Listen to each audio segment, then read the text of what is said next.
Hello guys, another video from my car. As every Saturday, my voice is not 100% fit because it's not summer outside, but I hope you still get my message. Today I want to talk about learning and teaching. And there is a classic phrase that if you want to learn something, you should teach it.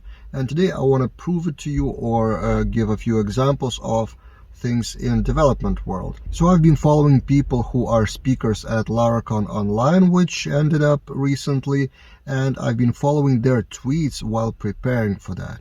So majority of them were hyped about their talk, preparing like weeks in advance, rehearsing a few times and diving deeper into their topic. And those people are professionals. You cannot just speak at Laracon after reading Laravel documentation. But they still spend a lot of time diving deeper into their topic to teach others. Because in order to summarize your topic in a presentation, you need to first make some research on how things work under the hood, then come up with some examples which would be easy to understand even for newcomers. Then you need to make your talk smooth and understandable and clear, with clear like bullet points or chapters or something like that. And it requires not only presentation skills, but also, of course, knowledge about the topic. So I guess quite a few of those speakers actually deepened their knowledge into that topic while preparing for the talk. Found out some new features of Laravel or package they were talking about, thought about some new ways how to write their code or something like that. And then I remembered myself, thought about myself putting out content for years now about Laravel and PHP in general. So after like thousands of videos, after hundreds of articles, after 30-something courses, you cannot imagine how many things I've learned over those years while preparing that content.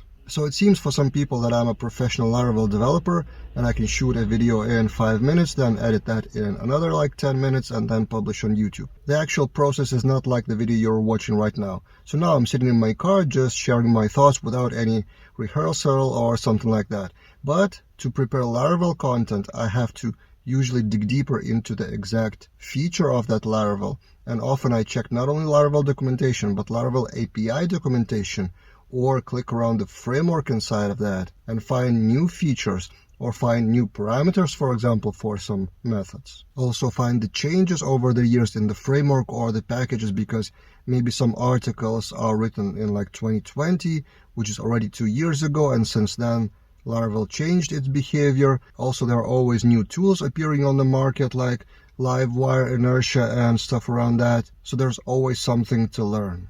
So my overall advice to you, if you want to deepen your knowledge in some topic, try to teach others in whatever form you want. It doesn't necessarily have to be some presentation at Laracon or your local event. It may be a blog, it may be a video, it may be a course, it may be a set of short tweets. Whatever form you prefer, just teach others, and then it would force you to dive deeper into the topic, and the level of your knowledge would automatically go up. That's it for today. Let's learn from each other and let's teach each other for years ahead. See you guys in other videos.